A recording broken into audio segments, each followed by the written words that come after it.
نحمده ونصلي علی رسولہ الکریم۔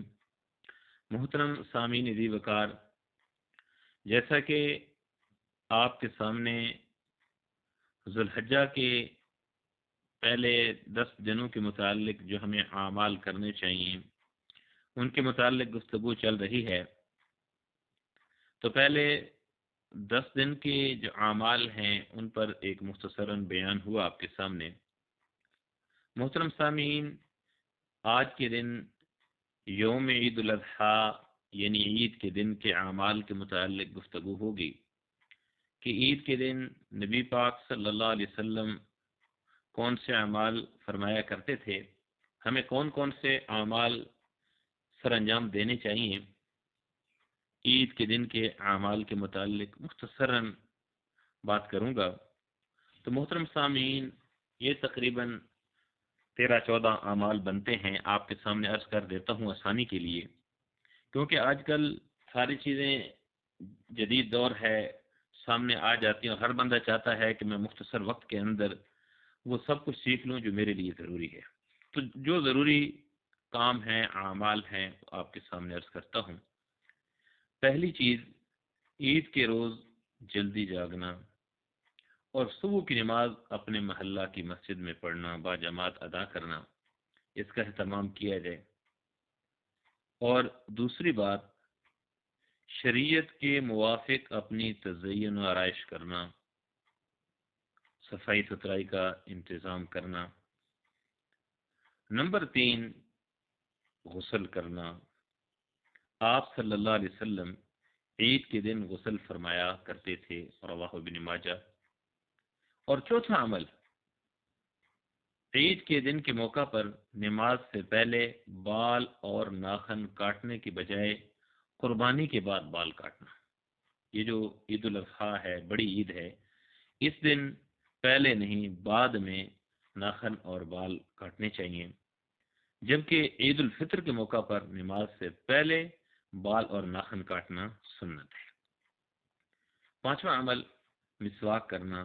یہ مسواک کرنا نماز عید کے لیے ہے، وضو میں مسواک کرنا اس کے علاوہ ہے۔ وضو کے اندر بھی سنت ہے اور عید کے لیے بھی دانت صاف کرنا، مسواک کرنا، یہ مسنون عمل ہے۔ چھٹا عمل، جو بہتر کپڑے اپنے پاس موجود ہوں وہ پہننا۔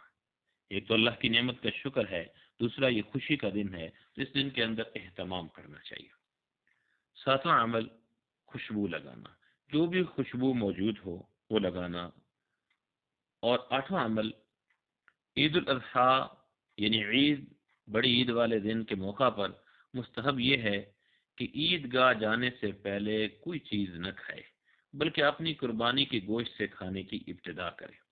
لیکن اگر کوئی ایسا نہ کرے تو اس میں کوئی قباحت نہیں ہے، لہذا آج کل لوگ اس کو ضروری سمجھتے ہیں اور کتنی ہی دیر ہو جائے کچھ کھاتے پیتے نہیں ہیں اور اس میں اپنے آپ کو تکلیف میں ڈالتے ہیں، اور بعض اوقات جلدی سے گوشت یا کلیجی تیار کرنے کے لیے اپنے گھر والوں کو تکلیف میں ڈالتے ہیں اور اس کو روزہ کی طرح ضروری سمجھتے ہیں، اور کلیجی یا گوشت سے ابتدا کرنے کو روزہ کھولنے سے تعبیر کرتے ہیں۔ یہ سب غلط ہے۔ تو لہذا اس سنت پہ عمل کر لیا جائے کہ جو پہلے کچھ نہ کھا کے جائیں، عید کے بعد آ کے اگر گوشت کے اندر دیر ہے تو جو سہولت ہے، جو گھر کے اندر چیز موجود ہے، تو ناشتے کا اہتمام کر لیں، کھا پی لیں، لازم نہیں کہ گوشت کا یا اتنا وہ کریں، اہتمام کریں۔ اور نواں عمل، عید گاہ میں سویرے پہنچنا۔ ایسے نہیں کہ بالکل تکبیرات رہ رہی ہوں یا اینڈ پہ پہنچے جگہ ہی نہیں ملی، اہتمام نہ ہو، تو اہتمام کے ساتھ کوشش کرنی چاہیے پہلے پہنچ جائیں، وہاں جا کے انتظار کریں، تو اس کا اہتمام کرنا چاہیے۔ 10واں عمل، سواری کے بغیر پیدل عید گاہ جانا۔ اگر عید گاہ زیادہ دور ہو یا کمزوری کے باعث عذر ہو تو سواری میں مذائقہ نہیں، سواری میں جائے، وہاں بھی چل کے سے آگے جانا پڑے گا۔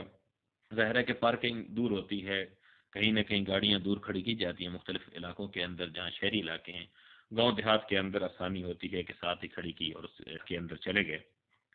تو بہرحال اگر جا سکتے ہیں تو جائیں، نہیں جا سکتے تو گاڑی کو استعمال کرنے میں بھی کوئی ایسا ممنوع نہیں ہے۔ 11واں عمل، عید گاہ کی طرف اطمینان اور وقار سے جانا اور نظروں کی حفاظت کرتے ہوئے اور نیچے دیکھتے ہوئے جانا۔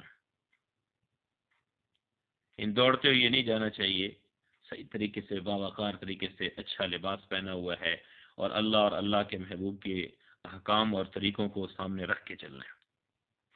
12واں عمل عید والے دن کا، یعنی بڑی عید والے دن کا عمل، عید کی نماز مسجد کے بجائے عیدگاہ یا کھلے میدان میں پڑھنا۔ آپ صلی اللہ علیہ وسلم نے بھی عیدین کی نماز مدینہ منورہ کی عیدگاہ میں ادا فرماتے تھے، رواہ البخاری۔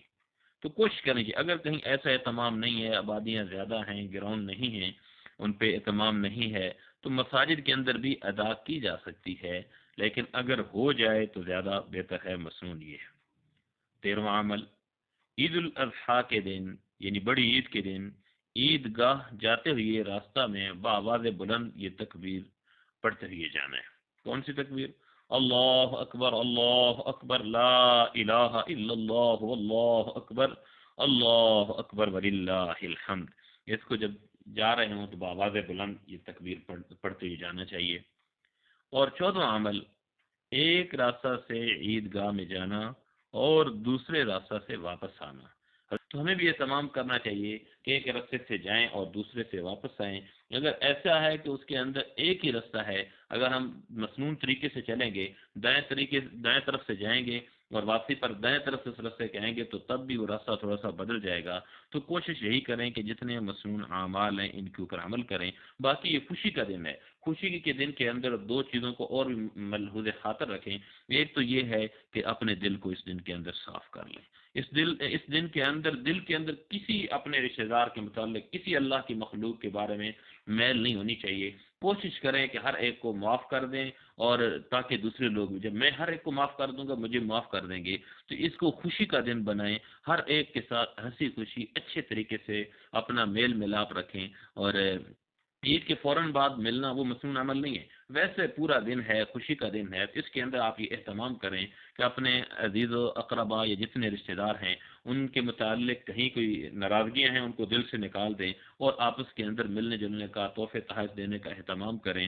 اور دوسری بات یہ ہے کہ غربا جو ہیں ان کا بھی خیال کریں، جب قربانی کریں گوشت ان تک پہنچائیں، یا ویسے بھی دیکھیں کسی کے پاس کپڑے نہیں اسے کپڑے دے دیں، ان چیزوں کا بھی اہتمام کریں۔ بہرحال 14 اعمال آپ کے سامنے رکھے کہ عید والے دن ان کا خصوصیت کے ساتھ اہتمام کریں، باقی جو دو چیزیں آپ کے سامنے رکھی ہیں ان کا بھی اہتمام کریں۔ اللہ کریم کی ذات ہم سب کو صحیح معنوں کے اندر صحیح طریقے سے اس خوشی کے دن کو اپنے احکام اور اپنے پیارے محبوب کے پیارے پیارے طریقوں کے مطابق گزارنے کی توفیق سے نوازے۔ وما علینا الا البلاغ۔